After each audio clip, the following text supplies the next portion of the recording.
Apocalipse 22, versículo 6 até o versículo 21, o último versículo de Apocalipse, o último versículo da Bíblia Sagrada, diz assim a palavra do Senhor. O anjo me disse: estas palavras são dignas de confiança e verdadeiras. O Senhor, o Deus dos espíritos dos profetas, enviou o seu anjo para mostrar aos seus servos as coisas que em breve hão de acontecer. Eis que venho em breve.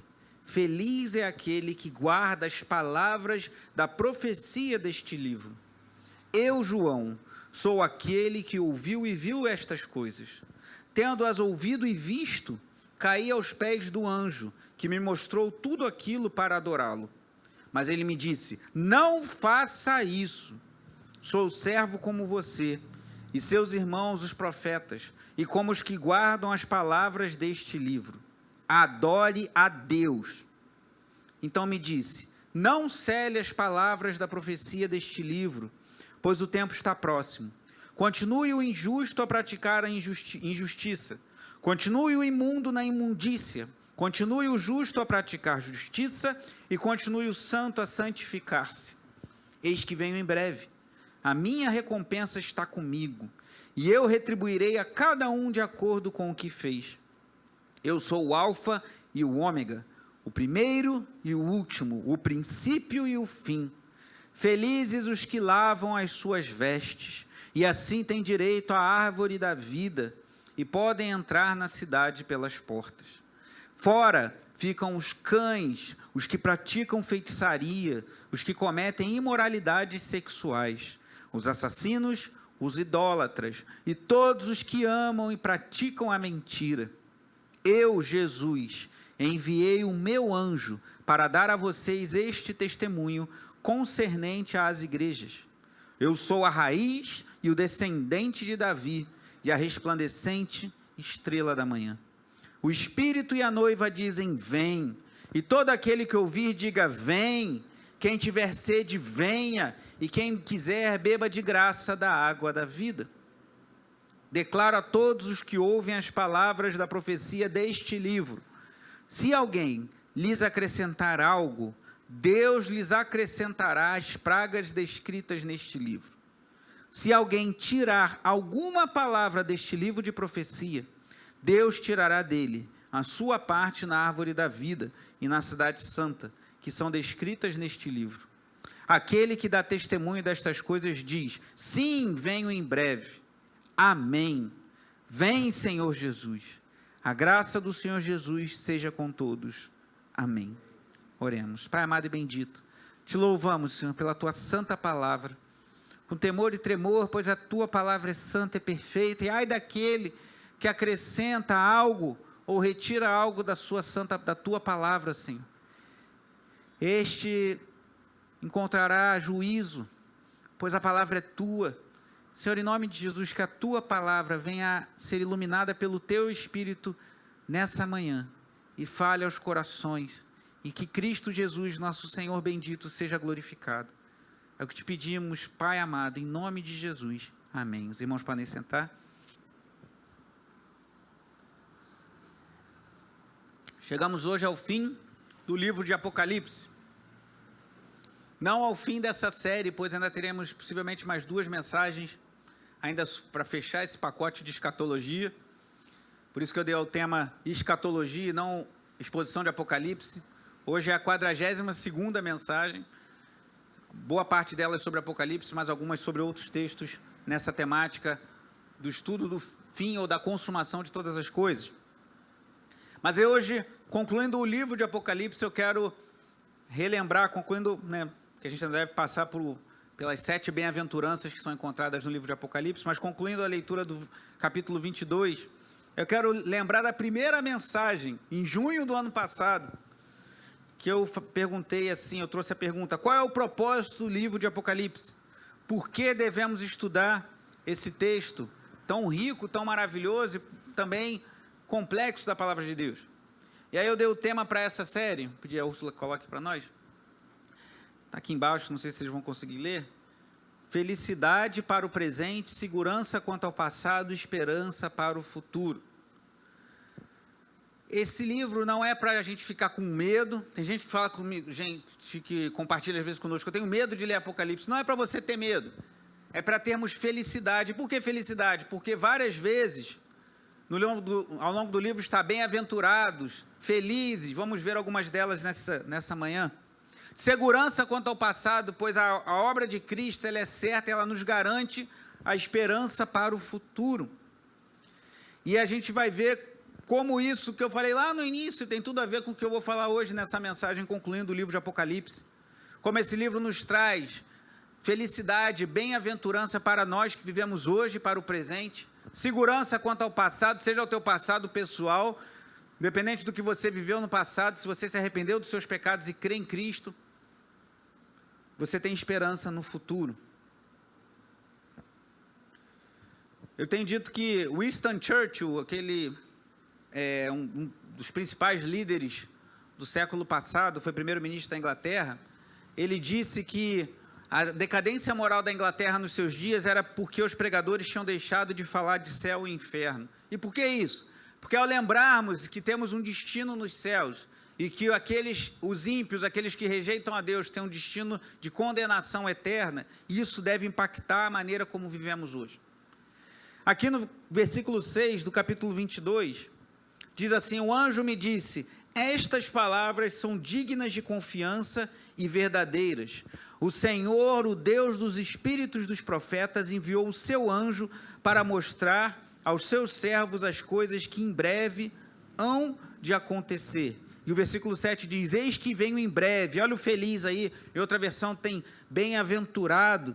É aquele que guarda as palavras da profecia deste livro. Então há uma promessa para aqueles que leem e guardam o que está escrito no livro de Apocalipse, assim como em toda a Bíblia. Há uma felicidade para aqueles que creem e se dedicam à palavra de Deus. E aqui eu vou lançar a mão desses slides hoje para te ganhar um tempo. Acho que não está indo, não. Aqui você vai ver um paralelo, eu vou colocar aqui para a gente ganhar tempo. Apocalipse 1, versículos 1 e 2 diz assim, está projetado aí, revelação de Jesus Cristo que Deus lhe deu para mostrar aos seus servos o que em breve há de acontecer. E aqui no versículo 7 do capítulo 22 está o quê? Eis que venho em breve. Há uma conexão muito clara entre o capítulo 1, o primeiro, e o capítulo 22, o último de Apocalipse. Ele enviou o seu anjo para torná-la conhecida ao seu servo João, que dá testemunho de tudo o que viu, isto é, da palavra de Deus e o testemunho de Jesus Cristo. E o versículo 3 diz, feliz aquele que lê as palavras desta profecia e felizes aqueles que ouvem e guardam o que nela está escrito, porque o tempo está próximo.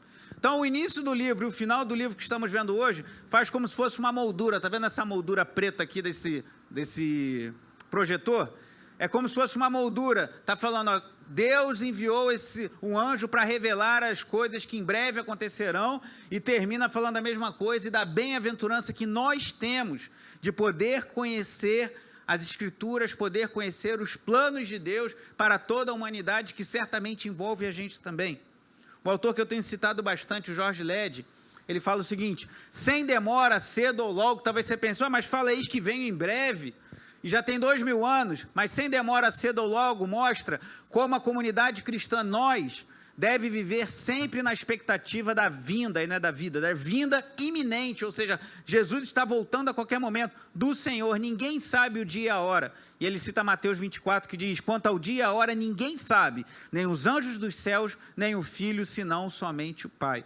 Então, o que está dizendo ali? Ninguém sabe a hora. Muitos homens se levantaram na história da igreja falando, Jesus vai voltar no dia tal, na data tal, no ano tal, não acredite neles. E muitos foram envergonhados, pois as suas profecias não se cumpriram. Inclusive, a gente vai falar, quando falar sobre seitas e heresias, que alguns até para disfarçar o seu erro, falaram, não, mas na verdade Jesus veio espiritualmente, ele reina espiritualmente. Balela, Jesus fala quando ele voltar, veremos isso na aula de hoje da EBD, todo olho verá, será uma volta magnífica, instantânea, visível a todos. Então isso aí são homens que não acreditam na palavra de Deus, dizem acreditar, mas distorcem a palavra, e o que vimos lá no final da leitura é que a eles está reservado um juízo de Deus.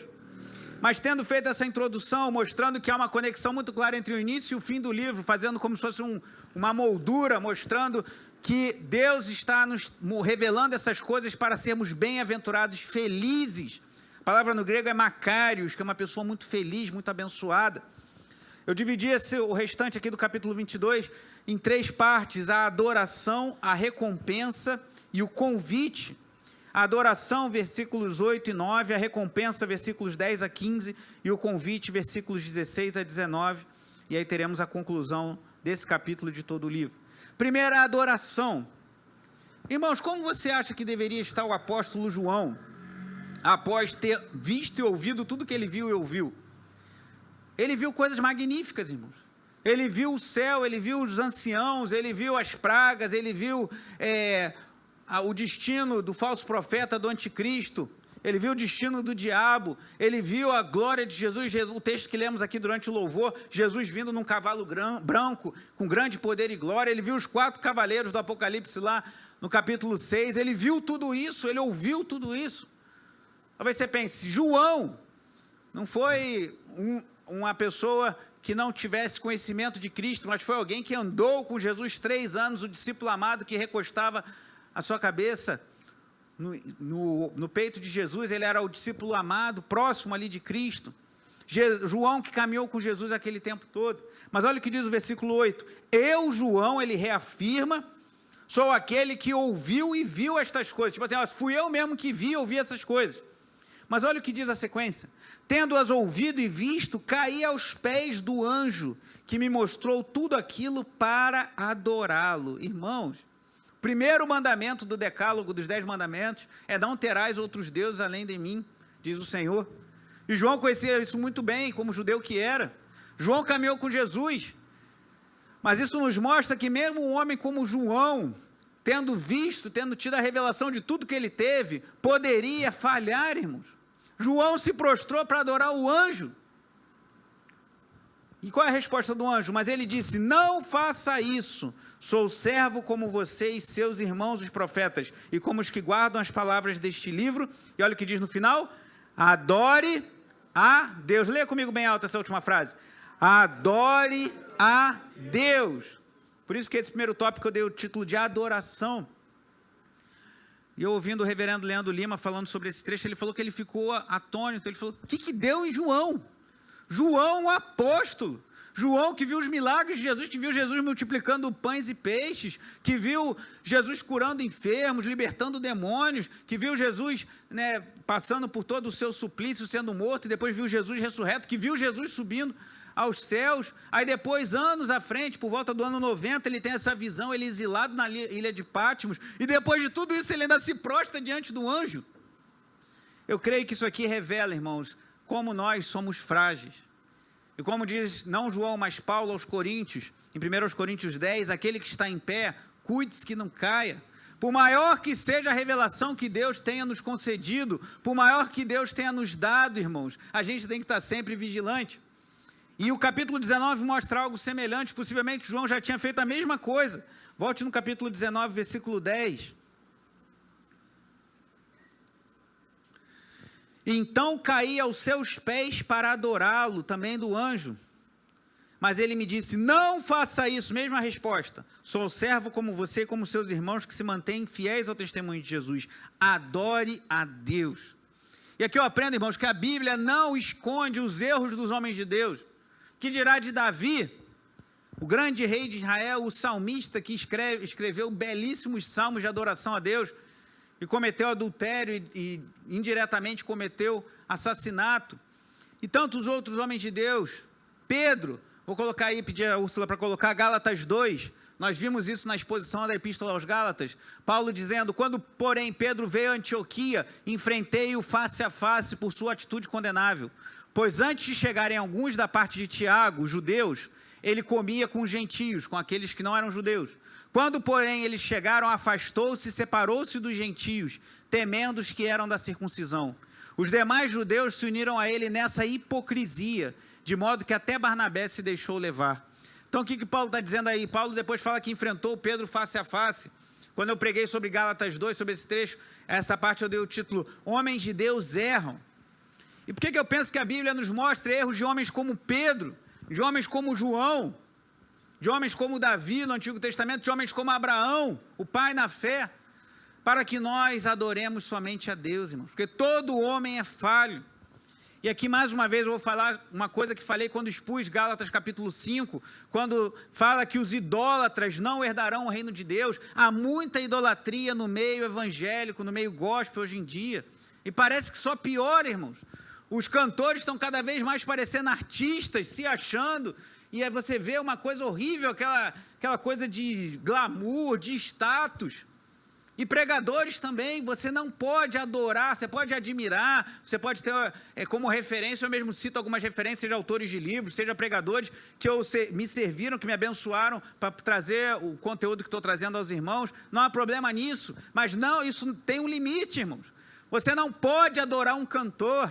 Eu já ouvi de irmãos falando, lá na igreja o pastor fica chamando um monte de pastor conhecido, ou pastor Polaroid, né, que fica revelando tudo, ou então um cantor para que a igreja encha e aumente as ofertas. Irmãos, não é para ser assim. Adore a Deus. Nem o anjo todo-poderoso que estava revelando as coisas do fim a João é digno de adoração, ele é servo. Outra versão fala, eu sou conservo. Ele é servo como João, ele é servo como eu, ele é servo como você, mas ele é um anjo, claro, é uma categoria diferente, mas digno de adoração é só Deus. Então, quando João se prostrou para adorar o anjo falou, opa, não faça isso. Seria tão bom para o nosso país, seria tão bom para a nossa igreja, que está tão fragmentada e tão problemática, a igreja evangélica brasileira. Eu creio que muitos dos problemas que vivemos é por essa fragilidade da igreja dos nossos dias.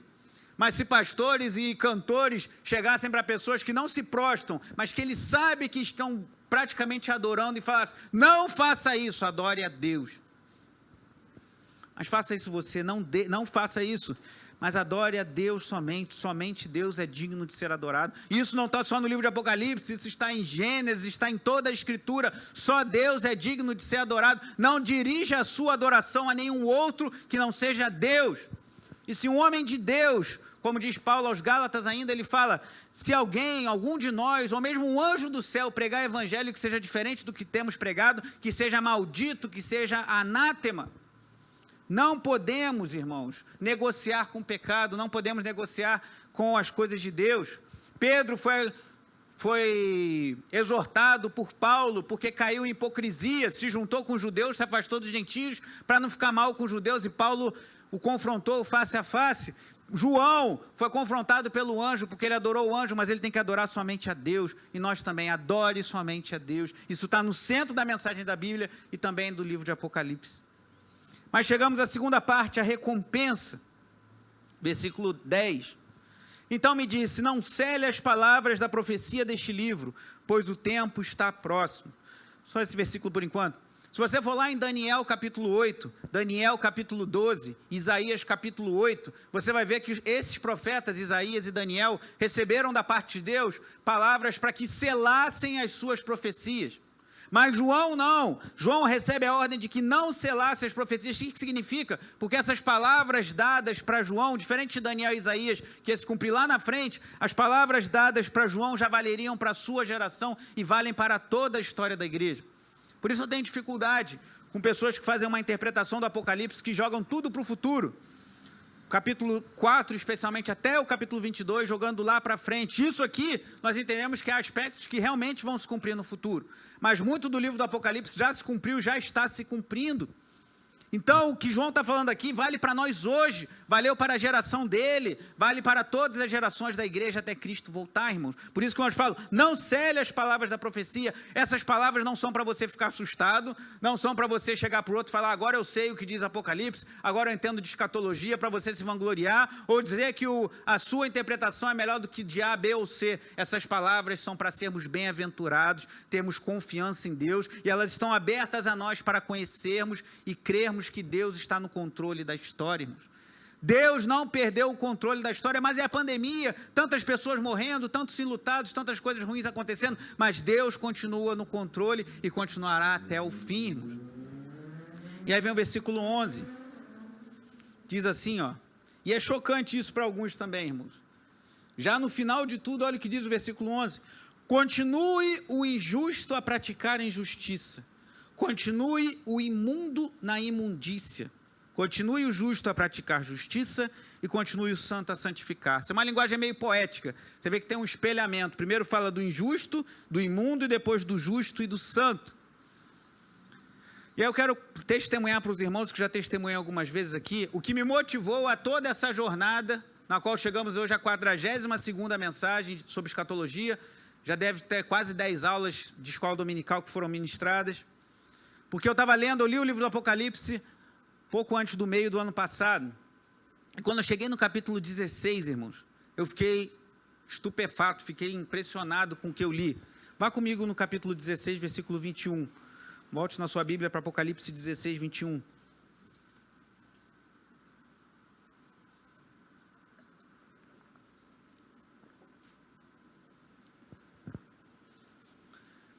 Apocalipse 16, 21 diz assim: caíram sobre os homens, aí é o derramamento da 7ª taça da ira de Deus. Caíram sobre os homens, vindas dos céus, enormes pedras de granizo, de cerca de 35 quilos cada. Eles blasfemaram contra Deus por causa do granizo, pois a praga fora terrível. Quando eu li isso aqui, todo o capítulo 16, eu fiquei assim, meu Deus, isso quer dizer o quê?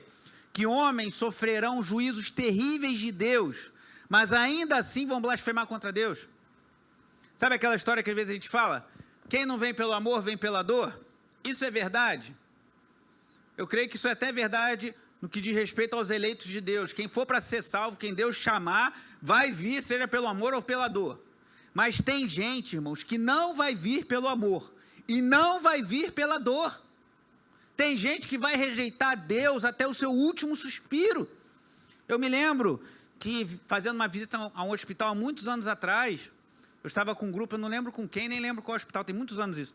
Mas nós íamos em alguns leitos assim, e nós entramos num quarto, nos oferecemos para fazer oração, e tinha um homem no leito, muito debilitado, assim, possivelmente já era um paciente terminal, esquálido, assim, muito debilitado mesmo, assim, quase sem forças. E a gente ofereceu, a gente pode fazer uma oração pelo Senhor? E ele quase sem força ali, não conseguia mal mexer um braço, ele fez assim, ó. Não. A gente virou as costas e foi embora. Tem pessoas que rejeitarão Deus até o fim. E ao ler isso eu fiquei impressionado, porque eu confesso que quando começou a pandemia, eu pensei assim, com tudo que está acontecendo, muita gente vai se voltar para Deus. E de fato, muitos têm se voltado. Mas muitos imundos têm se afundado mais na sua imundícia. Muitos injustos estão continuando praticando injustiça. O divórcio tem aumentado, a imoralidade, a pornografia tem aumentado, violência familiar, violência doméstica, violência contra a mulher, o consumo de bebidas alcoólicas, embriaguez. Então não se iluda, eu creio sim que muitas pessoas, por conta dessa chacoalhada que Deus tem nos dado com essa pandemia, têm se voltado para Deus, mas outros não vão se voltar. Existem injustos que continuarão praticando injustiça, existem imundos que continuarão na sua imundícia, mas cabe a nós, justos pelo sangue de Jesus, continuar o justo a praticar justiça e o santo a santificar-se. Seja em dia de pandemia, seja em dia de tranquilidade, seja no momento da dor e do luto, seja no momento da alegria, que nós, justificados pelo sangue de Jesus, continuemos a praticar justiça, e nós, santos, alcançados pela graça de Deus, santificados em Cristo Jesus, continuemos a nos santificar. Aí você fala, meu Deus, mas então não preciso mais pregar? Porque se o imundo está imundo, deixa ele imundo, o injusto está injusto, deixa ele injusto.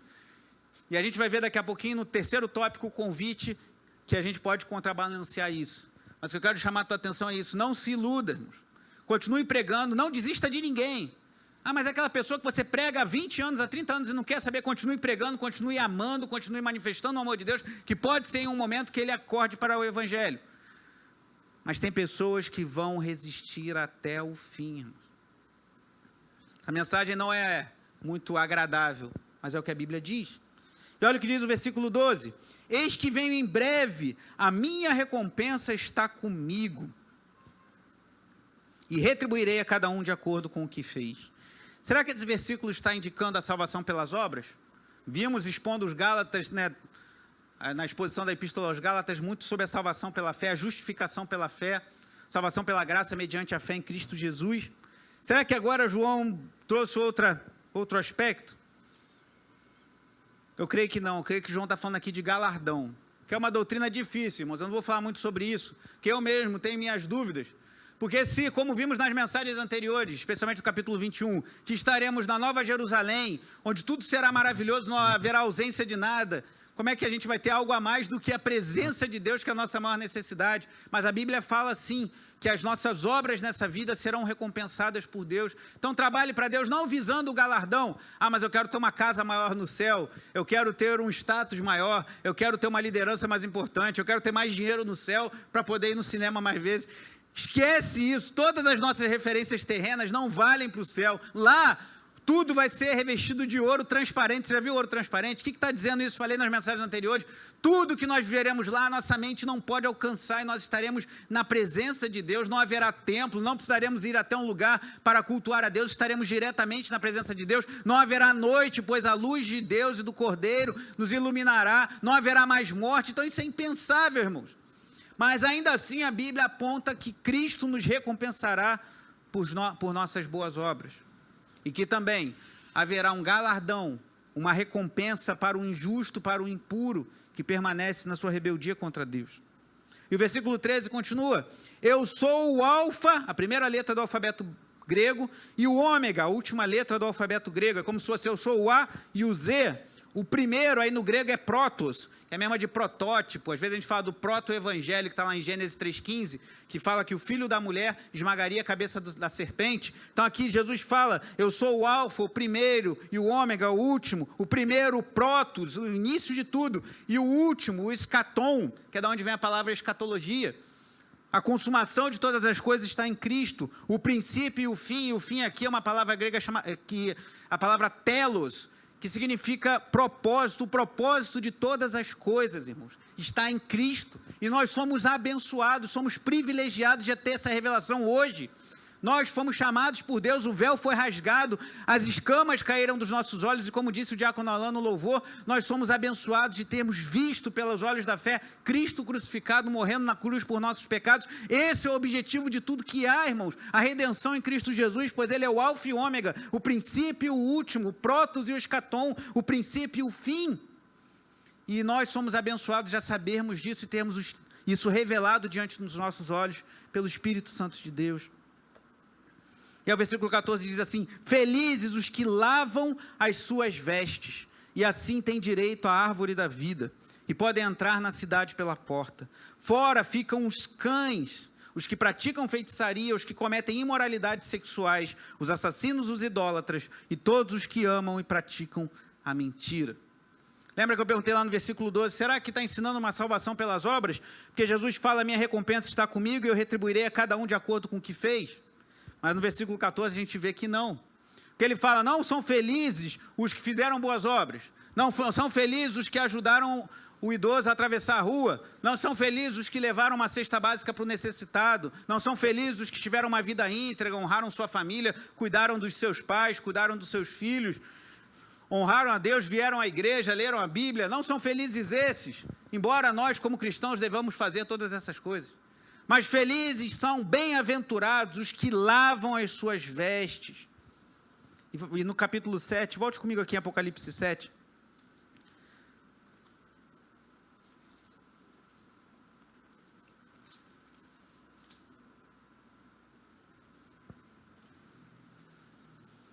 Sete 14 diz assim, respondi, Senhor, tu sabes. E ele disse, esses são os que vieram da grande tribulação. Mais uma evidência de que a igreja vai passar pela grande tribulação. A igreja não vai ser poupada da grande tribulação. Veremos isso também na aula da EBD daqui a pouquinho. Que lavaram as suas vestes e as alvejaram no sangue do Cordeiro. O que faz um alvejante? As irmãs e irmãos que lavam roupa, amém, irmãos? Vamos ajudar no serviço doméstico. O que faz um alvejante? Ele clareia. Então, o que eles fizeram? Lavaram e alvejaram. Como diz Isaías 1,18, ainda que seu pecado seja vermelho como o carmesim, se tornará mais alvo do que a neve. Então, felizes somos nós, irmãos, não pelas nossas boas obras, porque por mais que façamos boas obras, nunca seriam suficientes para sermos salvos. Falei muito isso na exposição da Epístola aos Gálatas. É como se você quisesse nadar daqui até Recife. Por mais exímio nadador que você seja, no meio do caminho você não vai aguentar e vai morrer. Não está para a gente alcançar nossa salvação porque somos pecadores, precisamos de alguém que nos represente, e esse que nos representa é Cristo, que morreu, derramou o seu sangue na cruz, seu sangue perfeito, sem pecado, e nos substitui. Somos declarados justos diante de Deus pelo sacrifício de Cristo, temos as nossas vestes lavadas e alvejadas no sangue do Cordeiro, e assim somos salvos e podemos ter acesso à árvore da vida e entrar na cidade pelas portas. Então vamos receber recompensas? Sim. Eu creio que já nessa vida, irmãos, talvez você em alguns momentos já tenha refletido como foi bom eu ter perseverado no meio daquela luta, talvez você passando uma crise no seu casamento e resistiu àquela crise e orou, e Deus abençoou e hoje você está num casamento restaurado, talvez você tenha tido um filho passando por dificuldades, com drogas, com uma vida impura, e você orou, colocou diante de Deus e Deus resgatou seu filho, e você vê como é bom. Nós já experimentamos de alguma medida de recompensas nessa vida, mas muito mais na glória de Deus, irmãos, dos novos céus e nova terra. Mas por quê? Fomos lavados, alvejados no sangue do Cordeiro. Mas os cães, o que significa cães? Que coisa estranha. Até um pregador falou, será que no céu não vai, nos novos céus e nova terra não vai ter cachorro? Não é esse cachorro que está falando aqui. Cães aqui, como lá em Filipenses também Paulo usa essa expressão, é um termo usado às vezes para retratar pessoas perversas, pessoas más, ímpios. Então aqui o apóstolo João faz um contraste, os que lavaram suas vestes no sangue e alvejaram na obra de Cristo, creram de coração que Cristo morreu pelos nossos pecados e ressuscitou ao terceiro dia, e voltará para nos buscar. Nós teremos direito à árvore da vida, nós vamos entrar na cidade pelas portas, e fora ficam os cães, os que praticam feitiçaria. Quando preguei aos Gálatas também aqui, nas obras da carne, a palavra feitiçaria aqui no grego, é a mesma lá de Gálatas, é farmaquia, que é uma palavra que tem a ver com farmácia. Não quer dizer também que os farmacêuticos não vão para o céu, mas quer dizer que naquela época quem fazia poções mágicas, fazia arranjos químicos para tentar ter algum sucesso. Você pode até, talvez, apontar isso para quem faz uso de drogas, para ficar alucinado. Mas aqui a feitiçaria também tem o sentido de você tentar fazer alguma mandiga, alguma coisa, alguma campanha, como alguns fazem, para tentar obter o favor de Deus. Algo que a gente vê muito também, infelizmente, na igreja brasileira. Então, os que praticam feitiçaria, os que cometem imoralidade sexual, os assassinos, os idólatras e todos os que amam e praticam a mentira. Essa altura talvez você pense, mas eu já pratiquei feitiçaria. Vocês sabem que a minha mãe foi chefe de um terreiro de Umbanda. Era a mãe de santo lá. Eu era um homem muito impuro, muito imoral. Eu nunca matei ninguém, de fato, mas no coração, muitas vezes. Talvez você já tenha matado uma pessoa. Talvez você tenha sido um idólatra. Você idolatre uma celebridade, um jogador de futebol, ou idolatre mesmo uma imagem, tenha idolatrado no passado.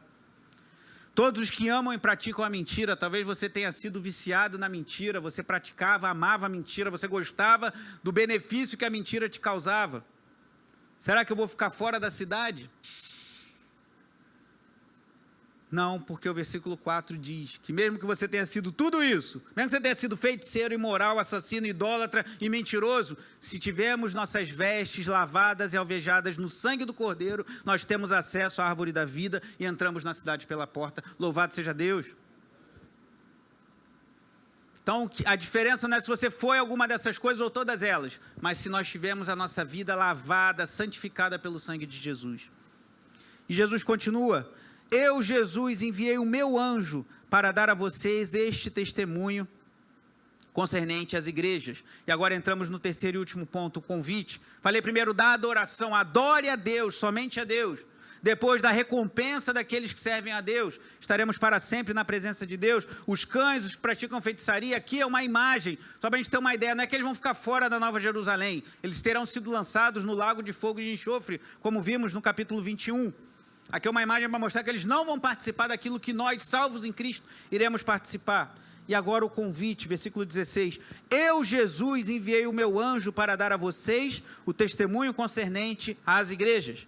Eu sou a raiz e o descendente de Davi e a resplandecente estrela da manhã. O que esse versículo nos diz? Que ele é Jesus, aquele homem que pisou na terra lá da Galileia há 2000 anos atrás. Ele é Jesus, o verdadeiramente homem, verdadeiramente Deus, que pregou, que operou sinais, que curou enfermos, que pregou o evangelho, que foi morto numa cruz e ressuscitou, mas ele também é o Cristo, porque ele é a raiz e o descendente de Davi, a resplandecente estrela da manhã, que fora profetizada lá no Antigo Testamento. E eu vou pedir a ajuda da Úrsula. Olha o que diz Isaías 11. Um ramo surgirá do tronco de Jessé. Um ramo, Jesus fala que ele é a raiz e o descendente de Davi. E das suas raízes brotará um renovo. O Espírito do Senhor repousará sobre ele. O Espírito que dá sabedoria e entendimento. O Espírito que traz conselho e poder. O Espírito que dá conhecimento e temor do Senhor.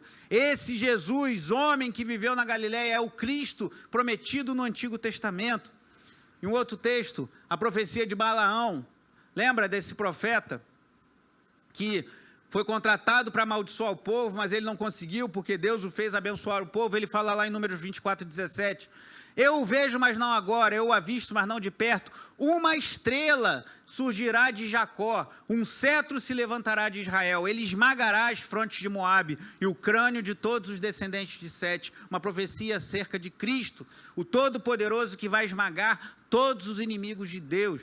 Então, profetizado lá na lei, lá na Torá ainda, em Números, profetizado pelos profetas, como Isaías capítulo 11, ele é o Cristo, ele é o Jesus, ele é a raiz de Davi, o descendente, a estrela da manhã. Tinha uma música que cantávamos assim, as antigas, ele é a raiz de Davi. Não, linda aquela canção, né? Ele é a raiz de Davi, ele é o descendente de Davi, ele é a resplandecente estrela da manhã, mostrando que um novo dia raiará para o povo de Deus, irmãos. Em novos céus e nova terra viveremos sem lágrimas, sem luto, sem dor, sem tristeza, para sempre na presença do nosso Deus. E aí vem algo que contrabalanceia aquilo que eu falei um pouco antes. Que eu falei, o impuro continue na impureza, o injusto na justiça, então não temos mais que pregar, deixa o impuro na sua impureza, o seu injusto na justiça. Não, que agora chega o convite no versículo 17. O Espírito e a noiva dizem, vem, e todo aquele que ouvir diga, vem, quem tiver sede, venha, e quem quiser beba de graça da água da vida. Já estamos no fim de tudo, a estrela da manhã já está apontando, já é a alvorada de novos céus e nova terra, mas ainda assim, irmãos, no fim de tudo, Deus ainda coloca um convite, vem, quem tiver sede, venha, quem quiser beba de graça da água da vida. Porque é algo central no Apocalipse, em todas as Escrituras, que Deus está estendendo sua mão de misericórdia para salvar. Deus está estendendo sua mão de misericórdia. Todas aquelas pragas descritas em Apocalipse, todo aquele juízo virá sobre esse mundo. Alguns, eu creio, já vieram. Mas Deus continua estendendo a mão, por isso precisamos evangelizar. O George Led, que esse autor, que eu tenho citado bastante, ele faz uma observação interessante, que ele fala o primeiro, o Espírito e a noiva dizem vem. Eu sempre pensei, o Espírito é o Espírito Santo, a noiva é a igreja. Esse vem é o quê? Vem, Senhor Jesus. Que bate com o que a gente vai lá no versículo 20, fala exatamente isso, vem, Senhor Jesus. Isso é uma interpretação correta, mas ele fala que é uma segunda interpretação que ele acha mais correta, o George Led, que ele fala que esse vem tem a ver com a segunda parte do versículo 17, que ali o Espírito Santo e a noiva, que é a igreja, estão dizendo para aqueles que estão fora, para aqueles que não creem em Jesus, vem, e aí junta com o próximo, vem, quem tiver sede, venha, e quem quiser beba de graça da água da vida. Temos que anunciar, irmãos. Então o impuro vai continuar na sua impureza, o injusto na sua injustiça, o justo a santificar-se, a purificar-se, mas nós vamos continuar como noiva de Cristo a anunciar, vem, beba da água da vida, há esperança, todo esse mal vai vir sobre esse mundo. Você acha que a pandemia é ruim? Coisas piores virão, mas há esperança, há esperança, há esperança para o aflito, há esperança para o faminto, há esperança para o sedento. Vem, venha, que essa palavra esteja em nossos lábios, irmãos, anunciando a todos que nos cercam, venha beber de graça. Não tem preço que pague essa água. A gente está tendo que comprar água por causa do problema da água, mas essa água é de graça. Beba de graça, sem pagar, porque não tem preço nesse mundo que pague. Custou todo o sangue do Filho de Deus, perfeito, sem pecado. Pague, você não tem como pagar, mas é de graça. Receba a água da vida. Precisamos evangelizar, irmãos. Que isso é a nossa função. E mesmo no fim de tudo, há 4 versículos do fim do Apocalipse, do fim da Bíblia, há uma mensagem que nos chama como noiva de Cristo, a falar, vem, bebam. Até bebi água aqui. Não dessa água, mas para matar uma sede da alma, uma sede, como disse certo autor, porque há um buraco, há um vazio em nossa coração vazio existencial que só Cristo preenche. E aqui uma coisa que a gente vai falar, quando voltar a falar sobre evangelização, que muitas pessoas, numa boa intenção de evangelizar, muitas pessoas no intento de ganhar vidas para Cristo, de anunciar o Evangelho, acabam aliviando a mensagem, ou até mesmo distorcendo a palavra de Deus. Mas não é à toa que eu creio que vem os versículos 18 e 19. Devemos fazer o convite? Sim, mas sem tirar um tio nem uma vírgula. Versículo 18, declaro a todos os que ouvem a palavra da profecia deste livro. Se alguém lhes acrescentar algo, Deus lhe acrescentará as pragas descritas neste livro. Se alguém tirar alguma palavra deste livro de profecia, Deus tirará dele a sua parte na árvore da vida e na cidade santa que são descritas neste livro. Ao mesmo tempo que nós temos que falar, vem, beba da água da vida, nós não podemos distorcer a palavra de Deus. Infelizmente, eu conheço muitos irmãos bem intencionados, que têm se lançado a evangelizar, a pregar, mas que dão uma aliviada na mensagem. Não, a gente não pode falar de pecado. Se a gente falar, ou querem fazer toda uma estratégia para ganhar a pessoa no amor, naquela coisa, e depois vai falar do evangelho, ou nem fala. Ou dá um abraço grátis e manda a pessoa embora. Isso é legal, dê um abraço, pode dar um abraço, agora não pode dar, né, por causa da pandemia. Mas pregar o evangelho não é isso. Então nós temos que pregar o evangelho, falar, venha quem tiver sede, e falar toda a mensagem. Que o nosso pecado nos afasta de Deus, que nós somos pecadores, que nós somos rebeldes contra Deus, mas em Cristo nós somos reconciliados com o Pai. Então vamos dizer, quem tem sede venha, mas vamos respeitar o que diz a palavra de Deus. E essa palavra é muito dura, porque fala, se você quiser acrescentar alguma coisa à Bíblia, vai ser acrescentado sobre você todas essas pragas. Se você quiser tirar alguma coisa, você vai ter a sua parte na árvore da vida e na cidade santa tirada. Claro que isso aqui eu creio que é uma figura de linguagem, porque se a pessoa for de fato alcançada pela graça de Deus e tiver a sua parte na cidade santa e na árvore da vida, ela vai chegar lá, alcançada por Deus. Aqui é uma figura que eu creio que mostra a gravidade de você querer distorcer as palavras do Apocalipse, e eu creio que isso se aplica a toda a Bíblia. Então, cuidado, irmãos. E aqui eu boto nem uma faca, uma espada no meu pescoço, porque todos nós temos responsabilidade, mas aqueles que são mestres, diz lá em Tiago, sofrerão um juízo maior, irmãos. Então, ao abrir essa Bíblia e falar do Evangelho para vocês, eu estou sendo muito abençoado, sou um privilegiado, mas também estou colocando uma faca no meu pescoço, que ai de mim, se eu acrescentar alguma coisa a essa bendita palavra, e ai de mim se eu retirar algo, porque essa é a palavra de Deus, irmãos, não é a minha palavra, não é a palavra da Nova Vida, do bispo ou de qualquer liderança cristã. Cuidado, respeite a palavra de Deus, não só você que é mestre, mas todos nós. O Jorge Led diz assim, a palavra de Deus não é uma descoberta humana, nem uma invenção humana, ela é verdade revelada por Deus. Nós temos acesso a essa verdade porque Deus nos revelou pelo Espírito Santo. E aí caminhamos para o fim, irmãos, aí já é a conclusão. Depois de falar da adoração, adore a Deus, não adore cantor gospel, não adore pregador, não adore pastor, não adore celebridade da televisão, não adore, ensine isso inclusive para os seus filhos, mesmo adolescentes, mesmo crianças, não adore a outro que não Deus.